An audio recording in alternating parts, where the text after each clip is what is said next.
Hi, good day. I am Michael Chevy Castronova. I'm the business editor here at the Gazette. I'm also editor of Iowa Ideas Magazine. Thanks for joining us today for this live panel discussion. Part of our in-depth series this week, we're focusing on workforce issues here in Iowa. This is all ahead of our big annual Iowa Ideas Conference, which will be October 14 and 15. Our topic today will be on feeding the employment pipeline. That's for hiring and for retention. It's an issue we've been talking about forever. So first off, what I want to do is welcome our panel. I'm going to ask each of you in turn, as you appear on my screen, tell us your name, where you work, and just a little bit about what you do there, if you would. Kyle, you're first to my left. Certainly. Well, it's a pleasure to be here. Thank you, Michael. I'm Kyle Horn. I'm the founder and director of America's Job Honor Awards, and we promote opportunities for Iowans who are struggling with employment barriers, chiefly criminal histories and Iowans with disabilities, although we do cover some other barriers as well. Rob. Yeah, I'm Rob Denson, president, Des Moines Area Community College. We're one of 15 community colleges in the state of Iowa. We're obviously central Iowa. We have about 250 different programs, degrees, and certificates, and serve about 33,000 credit and 22,000 non-credit students annually. How long have you been in charge there? I start my 19th year on November 1st. I knew it was soon. Surprising everybody. Mr. Weld. Thank you. Hi, everybody. Jeff Weld, I'm the executive director of the Governor's STEM Advisory Council. We have been in existence for a decade last summer, founded by Governor Branstad, co-chaired all the while by then Lieutenant Governor Kim Reynolds, now Governor Reynolds, of course. We've reached about 1 million Iowa kids, K-12, through our decade. We're considered, I think, Iowa's educational research and development wing. We do a lot of experimentation and pioneering of innovations in education, and it's delightful over our 10 years to see some of our innovations adopted by agencies and schools and colleges across the state. Thanks, Jeff. Kathy, what brings you here? Good afternoon. My name is Kathy Leggett. I am the Future Ready Iowa Policy Advisor at Iowa Workforce Development. Future Ready Iowa is the state's initiative to have 70% of Iowans with education and training beyond high school by 2025. There are 5 primary strategies, and I get to do work on those strategies all across the state. And we'll talk a little bit about those strategies, or a lot about those strategies. Thanks. And for those of you watching, remember, you can submit questions to the panel in the chat boxes at the bottom of your screen. Those will go to our room host, Brian, who will take a look and then he'll pass them along to me. If you have them for a specific panelist or the whole panel, it would be helpful if you say that so I can see that in the box. All right, so let's get started. This is the first question, and this is for all 4 of you, if you would. Last month, I interviewed Catherine Ann Edwards. She's an economist with the RAND Corporation. This is for our annual business awards. And we talked about how, what we all know, Iowa doesn't have lots of people. I think just upwards of 3 million in the whole state. So not a lot. And we've all of you, we've been on panels before together. We've talked about this, that there just aren't enough people. And she admitted this was an oversimplification, but there are only 2 things you could do. Either you need to bring more people into the state, or you need to get more people who are already here in the workforce. I know all of you, all 4 of you, think about this a lot. So here's my big question. What are some segments of the population we should be working harder to get into Iowa and get them to stay into Iowa, into our workforce? And how do we do that? And Kyle, I know this is your thing, so why don't you start with this?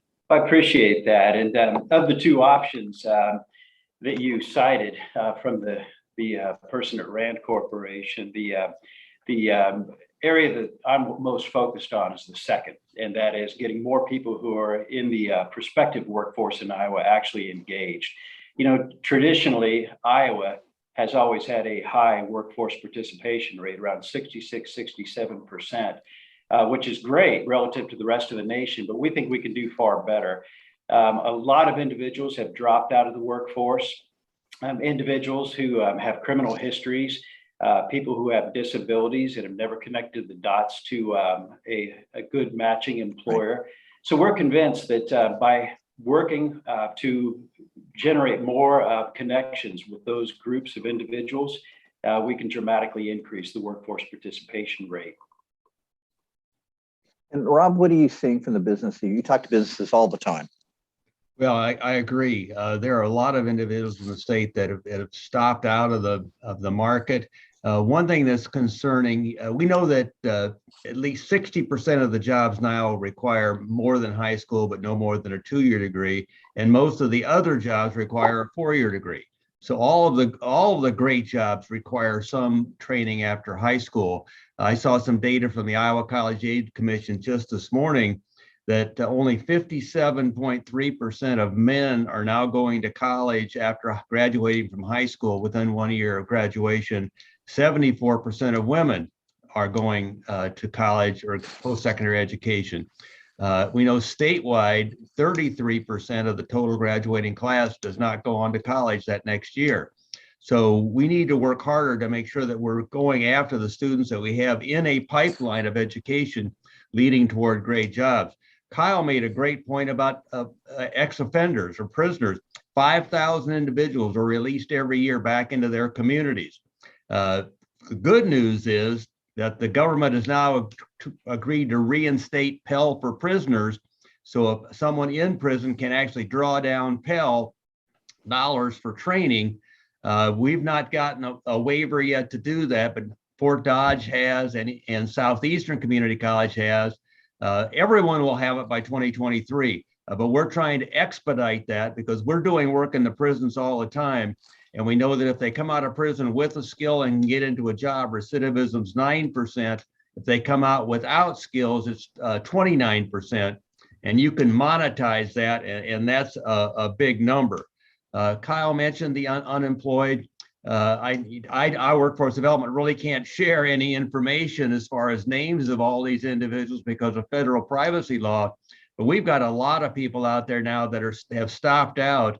This would be a great time to get them back into training while they decide to stay out of the market, train them for a better job than they lost. And with Kathy's program through Future Ready Iowa Last Dollar Scholarship, which has been increased by 10 million more than the last 2 years to 23 million, we've got the funds. So there's just so many positive things on the horizon. And also there are a lot of diverse groups that have not actively entered the training to get into some of these great jobs in a market where most employers want to improve their diversity. So I think there's some positive things there. We've just got to crack the glass ceiling for a number of these groups. Rob, could you give us an executive summary, the definition? You mentioned Pell. Yeah, that would go to individuals, low-income individuals. If you're a full-time student with family income under $29,000, I think you can draw down about $6,500 a year, which more than pays for any community college education for a year in the state. We have different rates, but that would be enough to pay your tuition and probably your books. And since most of our students are already working part-time, a part-time job plus Pell plus going to a community college, within a year or two, you can greatly improve your prospects. And if you are on food stamps, which a number of individuals in Iowa are, there is we call it SNAP. There's actually training dollars that can follow food stamp recipients that is also available. Kathy, sounds like Rob gave you an introduction there. He opened the door for you. Awesome. Yeah. To your question, and I will be in the same category as Kyle, Future Ready Iowa is really primarily focused on Iowans and how do we support them in getting the education and training needed to fill our high demand jobs here. So that is our focus. Another target audience that I wanted to mention to you that we really have as a high priority right now is youth. And really trying to get earlier opportunities for young people in Iowa to get on the job training in a variety of different settings, because it brings them a lot of the skills employers are looking for, which is critical thinking, communication, teamwork, problem solving. They get hands-on with that, but they also get to try out and learn all of the opportunities that are out there. And also our earn and learn opportunities, registered apprenticeships, even starting in high schools. We have 57 participating high schools right now, and our goal is many more, because in Iowa, we have a continuum. We have a great continuum. If you're on the 4-year path, we've got great opportunities for that. If you're on the 2-year path, we've got great opportunities for that. We have lots of youth for whom hands-on learning is really what they need and want right now. So let's do registered apprenticeships. Let's get them into internships. Let's get them work experience. And then there are diplomas, there are certificates, there are apprenticeship cards. Let's get them into this. And I think we have a huge opportunity with kids who maybe that 4 years not their path, but they haven't got another path. So we want to connect them with employers as early as possible. Kathy, let me ask you this. Rob mentioned, was it 33% you said of high school students in Iowa do not go on to college? Do I have that right, or 33%? Yeah, after graduation, a third have not gone on to college. Kathy, is that what you're seeing, that same number, I assume? What is that? Yes. Why is that happening? What does that mean?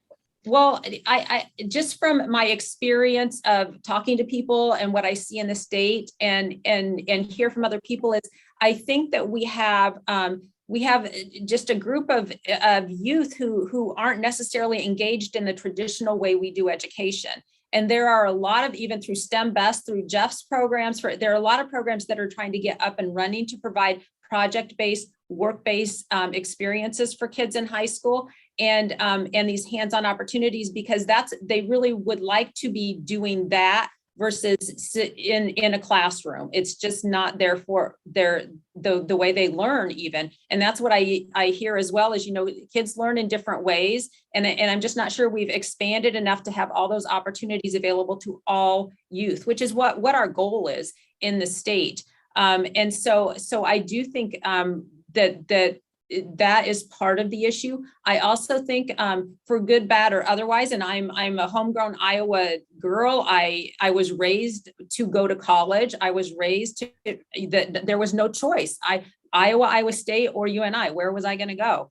And so we've kind of got our 4-year path that is really maybe part of the culture. And we haven't paid as much attention to these other opportunities, which I really think we need to do. And I think Iowa is getting better, but that's part of the conversation that we have to have. We have to make sure high school counselors know about registered apprenticeships and all the opportunities. So it's finding the fit for the person, because we've got it here. And so I think that that's part of it too. And, one thing I look back to is, kids learn different now. My kids go on YouTube to teach themselves how to do things, so they're looking for a quick, how do I pick up this skill? How do I do that? And we've all got to change to accelerate opportunities and change maybe the ways that we engage across the population. Yeah, Michael, one thing that we're doing this year, and this is brand new, the State Department of Education put out grants for college and career transition counselors. These are individuals that would go into K-12, work primarily with juniors and seniors to help them plan either for a career or to go to college, primarily addressed at this 33% level. This year, there are 7 community colleges that have hired 20 college and career transition counselors working with 31 different K-12s, and we're getting great results. And I've worked with Jeff for a number of years, and I chair the Counselor Engagement Committee of the STEM Council. So I've worked with the high school counselors, well, all the counselors, K-12, and they will tell you their caseloads are too big. They're consumed with discipline, mental health, and registration, and they don't have the time to give a lot of the students the kind of attention they need. These transition counselors, they're employed by the community college. They're not to recruit for us. They're to help all students go wherever they may want to go. And that's all they do, is work with students on college and career transition counseling. We've also got an earmark, I guess they call it community project funding now, running through the federal government for $2 million that Congresswoman Miller Meeks is promoting to add even more, to give these students, just like Kathy said, that those students that really weren't on the 4-year track, like probably most of us were, but they need that support. So we're going to give that to them, and we're excited as that continues to grow. Jeff, this may be a cynical question, but off of what Rob said, career counseling for first graders, is that what we're talking about? You really cannot start too young. Interestingly, there's so much on the table here from Kyle, Rob, and Kathy that I want to drill into.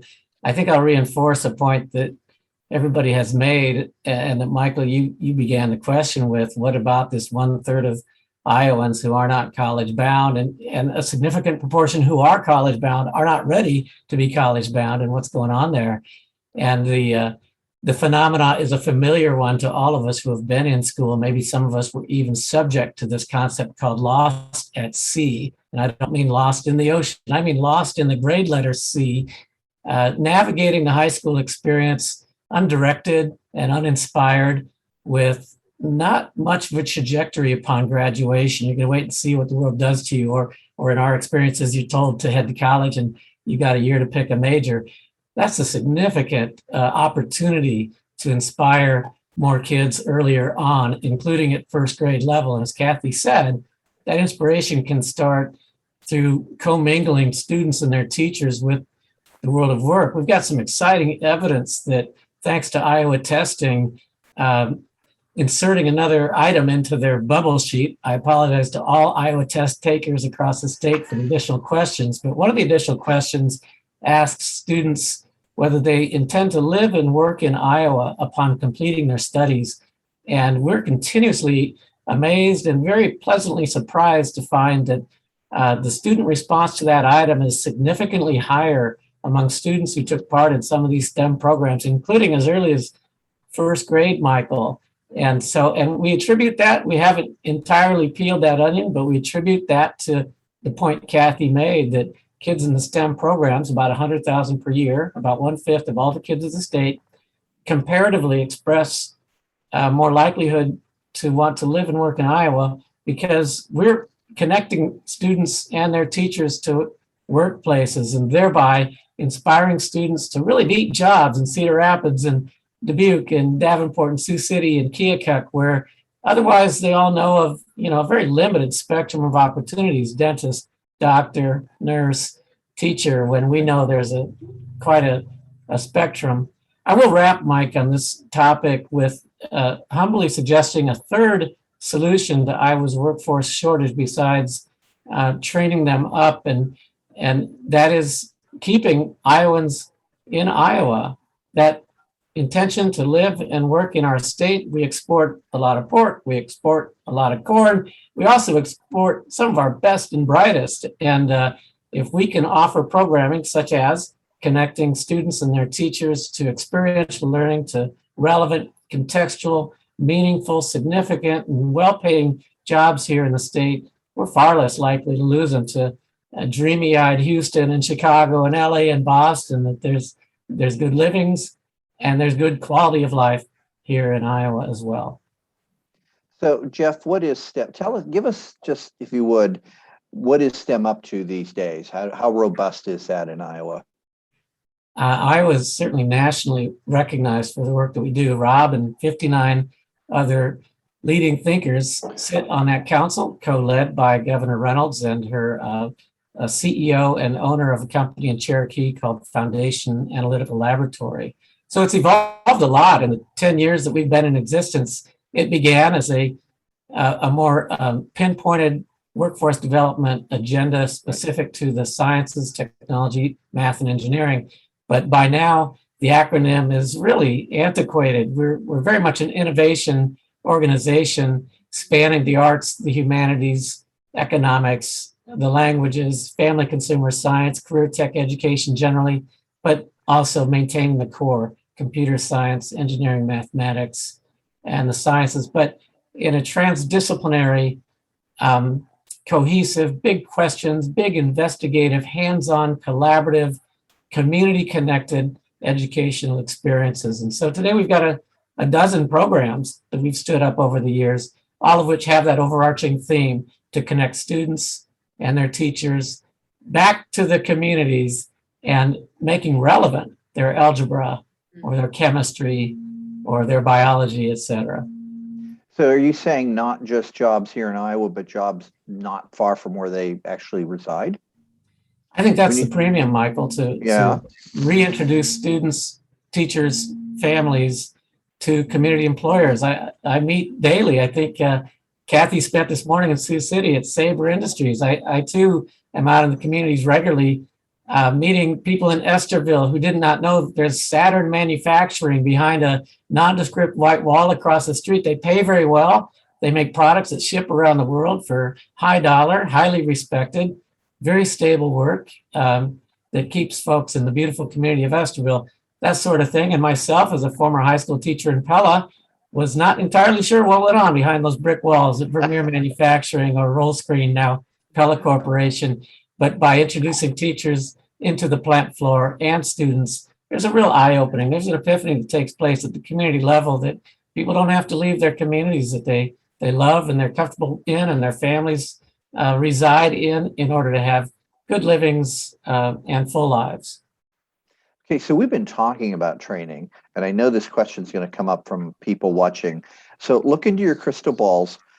What skill sets do you think we're going to need going forward? And how do you decide, how do you know what skills people are going to need in 5 years, 10 years, 15 years? How do we decide that? And of course, I guess the follow-up is how we train for that. Well, what we do and this is true for all community colleges pursuant to our accreditation rules, all of our programs are led by an advisory committee from the local area of companies that hire students out of those programs. So it is in their best interest as they plan their futures that they keep us informed as to equipment trends, competency trends, et cetera, so that every one of our classes graduates with a little different competencies than the class before, as we keep up to them keeping up with their competition. So that's what keeps us vital. You know, that and Iowa IEDA, whatever it stands for, I'm on the board. IEDA has now come out with Manufacturing 4.0, and Iowa is a big manufacturing state, and there is this whole new generation of robotics and artificial intelligence. So they received some grant funds from the legislature this year to parse out to companies with, I think it's less than 700 employees, or it could be 75, but to smaller companies who will be assessed by CIRRUS and then receive those dollars. We've got 260F, which is training for incumbent workers. So we've got funds, and we actually got an extra million, 1.75 million this year, which can be used for all kinds of training, but including Manufacturing 4.0. So between IWD, the Department of Ed, Economic Development, and us, we've got a pretty good foursome going to keep up with what students or what companies need, but then having the funding and the training available to help companies upskill their current workers, because then they can bring people in at the entry level and then move them up through the system into better jobs without ever leaving the company. And Michael, if I can add to that, so that is exactly right on that skill side, because as technology continues to advance, everything is changing. And so then on the other side of skill, from those maybe hard skills, are those skills I mentioned earlier that we continually hear that employers need people who can problem solve, communicate, do teamwork, and critically think.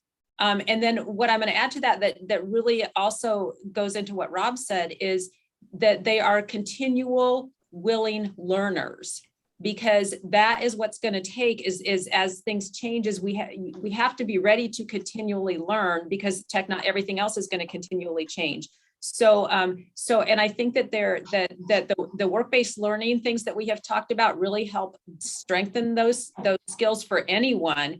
And then also in our education systems through the AEAs and some other things, STEM included, we're really working on how do we make sure kids get experience in that, and how can we, how can people help guide and score that even as a competency, you know, so that you can develop that competency if you're in an internship on the workplace. You know, how do we better articulate that to develop those competencies that our Iowans need? Kyle, I'm going to come to you in a second here, but Rob and Jeff, how do we how do you teach that skill for the continual learning that they need, that Kathy's talking about? How do you teach that to someone?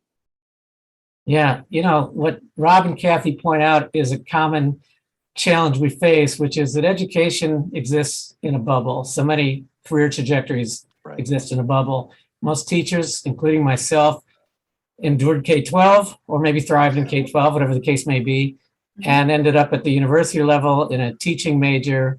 Upon completing the teaching major, land in Keokuk, Decorah, Pella, Sioux City, what have you. And if they're really good, they go into administration. And if they want to go to higher ed, they go to teach future teachers. And some end up in the AEA. But nevertheless, it's a columnal bubble that I certainly belong to. And the education community so rarely interfaces with the world of their clients, if you will, the workforce, employers, business and industry, nonprofits, and et cetera. And so the only way I can imagine education systems adapting in real time with the world of work that awaits our clients is to stay very closely connected to that world. And currently there are precious few programs that do that. Although Kathy's mentioned a couple, Rob's mentioned a couple, certainly STEM's brand is that we've launched programs that connect and bridge these worlds. To me, that's the coin of the realm.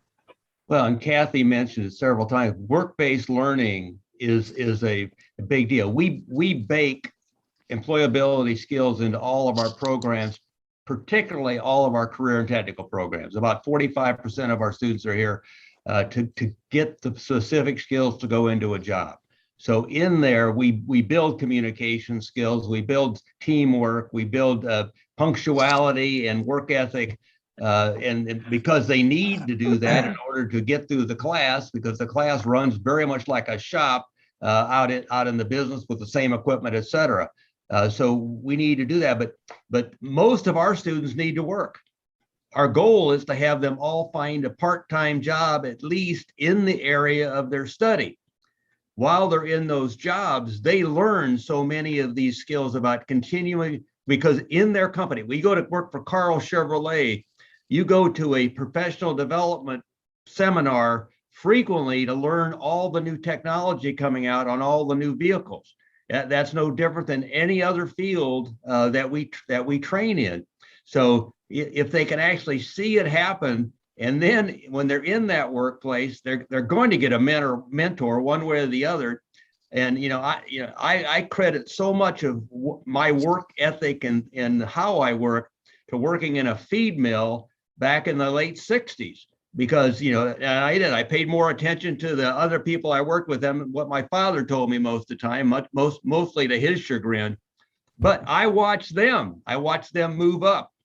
And so, I mean, it's not rocket science, but it is a lifelong plan that you have, continuing education. And the more educated and the harder you work, the luckier you're going to get and the more opportunities are going to come your way. Okay, again, I want to remind those watching, submit your questions through the chat box here at the bottom so we can hear what you're thinking. So Kyle, we're talking about training, we're talking about jobs. Tell us, please, if you would, how do you connect the people in your program, going through your program, with employers and how does that work? Well, one of the challenges that we face is, in addition to the skills gap, and bearing in mind that my focus through Job Honor is on a subset of the underemployed and unemployed that our panel has been discussing, a subset that faces particular barriers, namely things of the nature of criminal histories, disabilities, and the like. And what we find is that in addition to the skills gap, which is very real, there's another barrier that creates real challenges, and that is the barrier of negative employer bias. Frequently, we have employers who are reluctant to give a chance to someone who has that sort of a history. So what we're trying to do is reach out to those employers with stories of success. Our approach is we hold statewide contests in which we select our top honorees, and we shoot biographical videos, short videos of the story of those individuals who have overcome their criminal background and who have gone on to make great contributions in the workforce. And we're always sure to prominently feature the voice of the employer in those videos. We want rooms full of business leaders to hear their colleagues, their competitors describing, hey, we had misgivings, but we took a chance on this individual. They turned out to be one of the most productive performers we ever hired. And in so doing, our effort is to, for those employers, and there are many, who have unwritten policies precluding them from hiring individuals with criminal histories, we're asking them to reassess those policies. Often those policies came down from the ivory tower decades ago, and they've gone unquestioned. And it's time that they took a look at those and questioned them. And you know, important in our argument is this: we do not maintain that everyone coming out of prison is changed, that everyone coming out of prison is workforce ready. I've been in every prison in the state, and I know that there are people who just go in and do their time, you know, hang out in the exercise yard, lift weights, and just sleep away their time. There are others, however, who are so mortified by the experience that the focus of their life becomes, how can I change such that I will never wind up in this place again? And those people leave a clear history. They get their GEDs. They pursue whatever educational opportunities are present and available in the prison. And fortunately, here in Iowa, there are multitude. They take advantage of counseling services, drug and alcohol dependency programs. And when they come out, they have a clear demonstration of the fact that their life is on a new trajectory. They've made an effort to change. It's those individuals that we ask employers to seriously consider. And once the individual can make a powerful case that there's been an inflection point in their life, that they are truly moving in a new trajectory, often they will make not only acceptable employees, but frequently people who have been through hell demonstrate remarkable work ethic and loyalty. So we truly believe that the skills gap needs to be overcome. And fortunately, as you've seen from my colleagues on the panel, we have some great programs addressing those issues. We're reaching beyond that and trying to challenge negative employer bias. Well, and we are in a golden age of opportunity.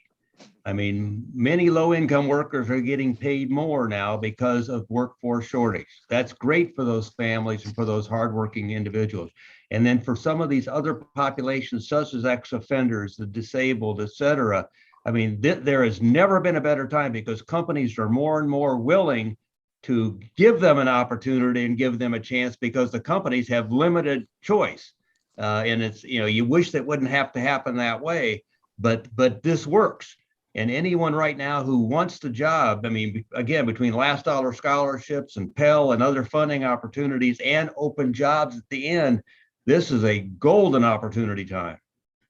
Amen to that, Rob. And I always think of it as a window of opportunity that may one day close. So I approach it with a little bit of a sense of urgency. Yes. But you're quite right. If we had scads of prospective employees out there with pristine backgrounds, I wouldn't be having this conversation. But instead, employers now who have seen the job honor awards in Iowa and Wisconsin and Minnesota, they're reaching out to me and they're saying, look, we were moved by the stories you shared. What are our next steps? How do we move down this road? And exactly as you say, Rob, it's the crying need for talent that has driven employers to those straits. And we see that also, as you pointed out, with individuals with disabilities. You know, they are Yes. learning what sorts of programs are available through Iowa Vocational Rehabilitation Services and you know, the opportunity to have a job shadow, a job coach coming out to their facility at no charge, making sure that individual is integrated with their teams, is learning the task, and that shadowing will continue until it's no longer needed. It will usually fade after a few weeks, but that comes at no charge to the employer. So yes, the fact that we have such a labor shortage in the state of Iowa, I view it as an opportunity because it's a chance for Iowa to lead the nation in second chances and in many cases in first chances. Good news, bad news. Kathy, yes, I know you have something to add. Michael, I wanted to just again to add on that one of the strategies for Future Ready Iowa, and we do have funding initiatives around this for employers and other organizations, is addressing the barriers that some Iowans face to getting the education and training and to get into those high demand jobs. And those barriers are sometimes their childcare, many times their transportation, sometimes they're in the ex-offender population, their DOT fees or things that they can't, that have to be paid off before they can even do this. And so I've seen some different strategies all across the state, but also we have funding opportunities to help employers and other organizations address those barriers, why people get through those education and training programs to get into a better situation. So, and they're numerous. I mean, we have grants that people have paid for haircuts for people, for Wi-Fi, for connection to Wi-Fi so they can get the training, for cell phone bills because they're behind on their cell phone bill and they couldn't do that. So they didn't have the connectivity to get the information they needed. So it's all across the board, but I just want to point out that that's there. And that's one of our focuses is how do we get rid of those barriers? And quick plug here, where would people go to find some of those possibilities? Where do they go look? I would send people to futurereadyiowa.gov. You can just search Future Ready Iowa, and the thing is, if you don't find what you're looking for on that website, you can there's an email to contact us. That email comes to me. So just ask for what you're looking for, and I can connect you to anybody on this panel and other places, to the resources. And I'm happy and love to do that. And So Michael, they can email you and say, hey, Kathy, I'm looking for this. Yep. Okay. Yes. Yep. Sorry, Kyle. Yes. not at all. And Michael, I would like to add to that. If employers find themselves on the fence, if they're not certain if this is a road they want to go down, maybe they were burned 7-10 years ago, and they don't know whether to wade back into these waters. We have dozens of honoree videos on our website that show what other organizations have done. They reveal best practices, and they can view those videos at jobhonor.org. So for clarity, Kyle, when you talk to a lot of businesses, potential employers, the pushback that you get, what kinds of things, just so we're all clear on this, what sorts of things do you hear and why there's some reluctance? It's a grab bag, but one of the prominent issues is sometimes they've been burned or they know somebody who has been burned. In other words, they hired an individual with that barrier. They were not workforce ready, or they were ill fitted to that position, and it didn't work out. And as a result of that, they painted with a broad brush everyone who shares that background, which is unfortunate. But among their other concerns can be what will be the effect on our incumbent employees? Will people resent the notion of having a coworker who has this sort of a background? It may be that their concerns relate to concerns about employer liability, negligent hiring, things of that nature. So I think the upshot of a grab bag of vague concerns is people conclude it's a third rail, don't touch it. But we have so many examples of employers who have indeed learned to manage those very legitimate concerns, and they've benefited hugely from their willingness to do that. And again, one of the themes that we see throughout in our honoree videos is a sense of gratitude from the individuals who were given this opportunity. And I often hear employers tell me, we don't hear that from our employees. Someone coming in saying, you know what, I just really appreciate the fact that you've given me this opportunity. And they make it their life's work to make sure the employer never regrets having given them that opportunity. So again, the work ethic, the devotion to the job is something that is, it's the reward for the risk that comes with taking a flyer on an individual who may not have a perfect background. The other side of this coin is, how do we get more people to come to Iowa? I mean, clearly we've got great trails. We got skate parks that are nationally ranked. It would be interesting to know, and Kathy, you may have this data. You've got Amazon here, you've got Facebook here, you've got Corteva expanding, et cetera. How many people move to Iowa every year for these great jobs that clearly we're attracting to the state? And then, what are the people magnets in Iowa that can draw more people in? Yeah, I'm quite sure we do have some data on people coming in, although I don't know it right now. So sorry, I gotta pass that off to our LMI folks, which I'm sure we could come up with. So. Well, yeah, and I've always thought, nobody's gonna move to Iowa to come to DMAC. Or probably, You never know. or I mean, maybe small numbers. But you look at Iowa State, you look at the University of Iowa, those two primarily, I mean, they are nationally ranked institutions, and forget football.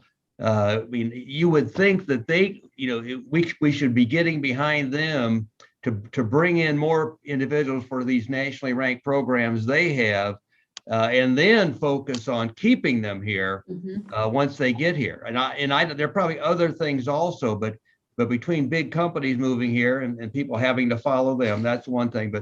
But I don't know anything that would have the attraction that Iowa State and Iowa would have as far as bringing people here for a reason, and then we got to just capture them.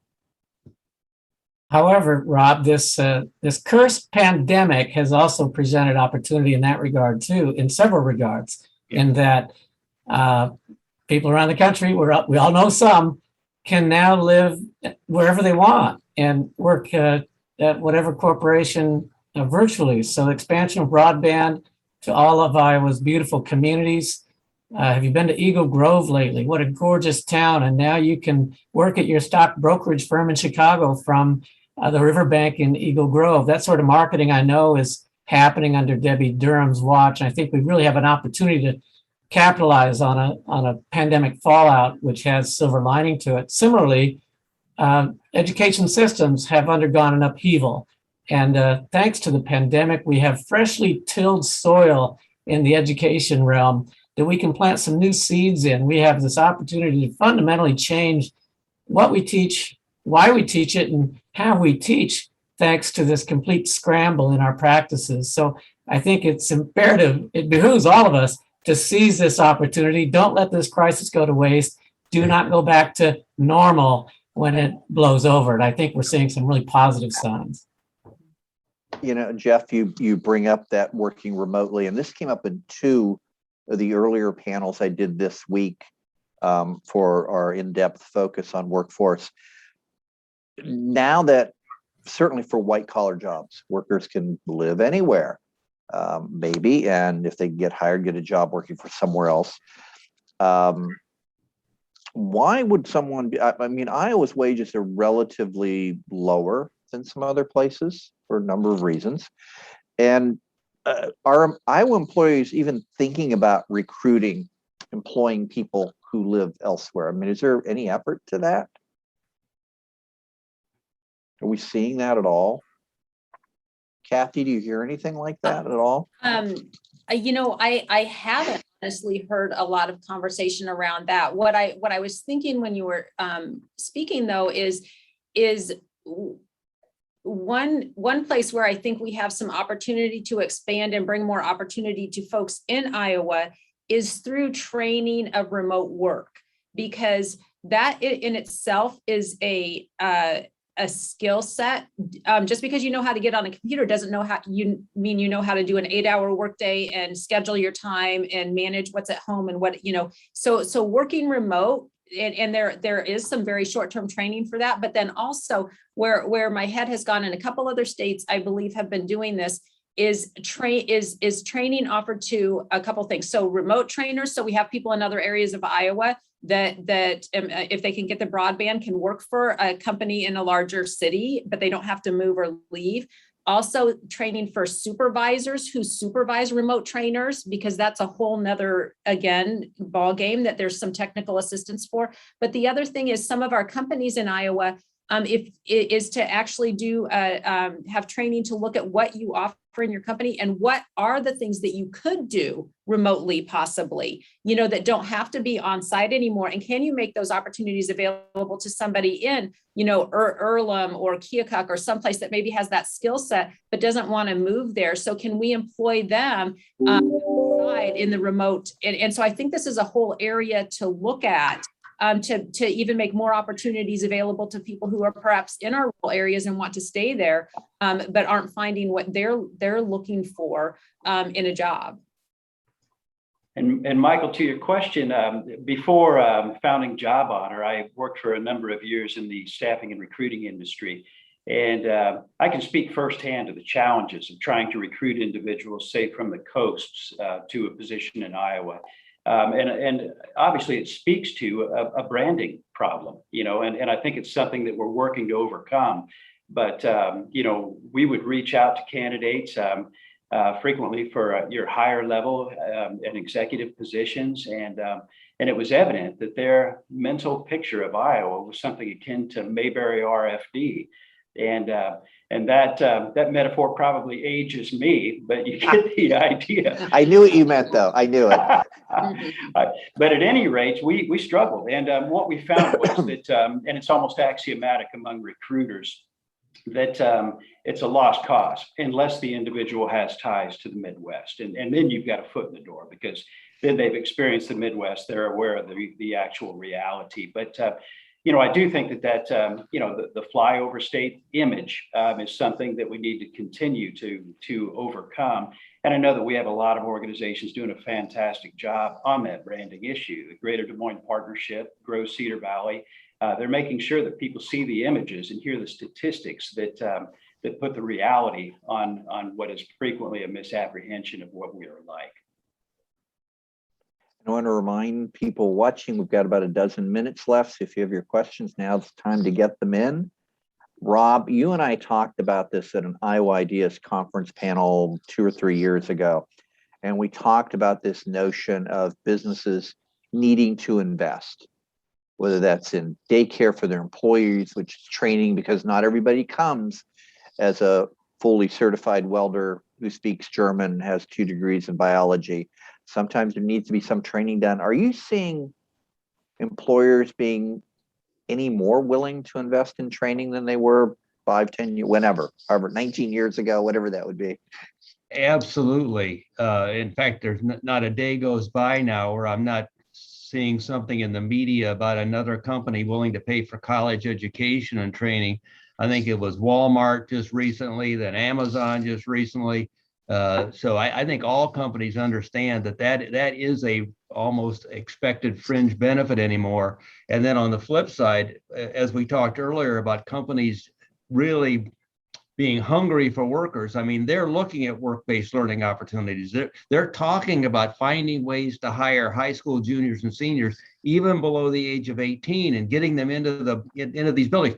And Jeff is so right again. I mean, what's inside these block boxes as you drive down the road, it is rocket science. I took my grandkids into John Deere, and you can't get in there until you're 13. Well, you need to get 8-year-olds in there, because I mean, my grandson's eyes just tripled when he saw all that green, number one, and the robotic welders. And I mean, this is so cool. So the companies know they've got to do more. And as I say, the old higher ed handshake, we're not asking for money. We're asking them to do something that's in their own best interest. And if they can get a young person in high school, whatever, or in community college or first few years of college, to start coming into their plant or into their office and doing something, meeting great mentors who, are going to prop them up in so many ways, they're not going to leave. I mean, most of us will take the path of least resistance to success. And if somebody knows, where their parking spot is, they know somebody of influence inside the building, they're treated well, they're very likely to want to stay. And we know this with internships. And right now, if an intern, particularly a paid internship, is in a company, a very high capture rate when that student graduates from college. Again, they know the territory. Everybody knows your name. So, and again, in Iowa, you got to pay a fair rate anymore. And obviously, if you compare our salaries to our cost of living, it's a great ROI that probably beats most states. So I think companies are just looking for the next silver bullet. What's the next thing they can do? And they know they need to do it in order to be competitive. I'm glad you mentioned mentoring. So Jeff, I think this is a question for you. How important is mentoring and, role model, seeing, oh, look, somebody does that job, or I understand that job, or somebody comes in and talks to us about that job. How important is that? And what do we have happening in classrooms today for that? I'd say vital, Michael. We've all enjoyed guest speakers over our own educational experiences, and that's a timeless tradition that prevails even today, but it's far from adequate. Obviously, we wouldn't be having this conversation if that were adequate. So we got to broaden what we mean by mentors and who can act as a mentor, when and how. And I think the people that are best positioned to do that are the 30,000 or so workforce developers across Iowa who don't know they're workforce developers. I'm talking, of course, about our K-12 teachers who can serve in that role with some up training. I'll give you a quick case of a science teacher, chemistry teacher named Jay. This summer, he was one of scores of teachers who fanned out across Iowa and spent 6 weeks in industry. And I happened to drop in on Jay at a manufacturer in north central Iowa on his last day this August and asked Jay, an outstanding chemistry teacher, by the way, how this experience has affected him. And we've collected data on this for a decade, so it doesn't surprise me. I know what's going to come out of his mouth, but it's never not goosebump material to hear Jay step back and exclaim to me, oh my gosh, I have got to go back and completely rethink how I'm teaching. It's all about collaboration here, problem solving, creativity, data analytics, getting along with everybody. I don't teach any of that. I teach memorizing the periodic table and the valence electrons of a nitrogen atom. And my God, I got to change my game.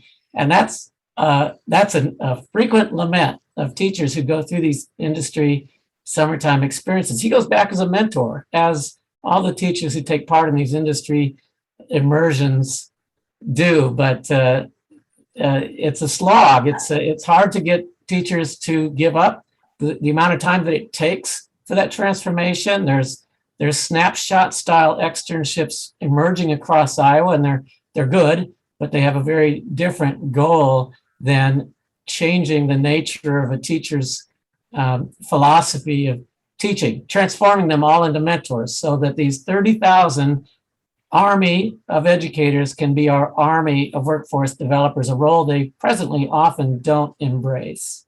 Michael, may I pose a question to Jeff? Absolutely. Jeff, I'm curious, is there an internal debate among education professionals on the issue of whether they should indeed be serving as, or at least in part, as workforce developers versus, purist education? You nailed it, Kyle. I'm in that conversation daily with teachers. When I stand in front of a room full of teachers and say, consider yourselves workforce developers, inevitably I get approached by somebody who says, I'm actually above that. I'm about creating a global citizen for the 21st century. And my retort, I try to be polite, but is something along the lines of, well, a lot of good a 21st century global citizen does who's still in his parents' basement at 28. We got to get these kids jobs. Yeah. Well Kathy, said. Kathy, anything you want to add to that?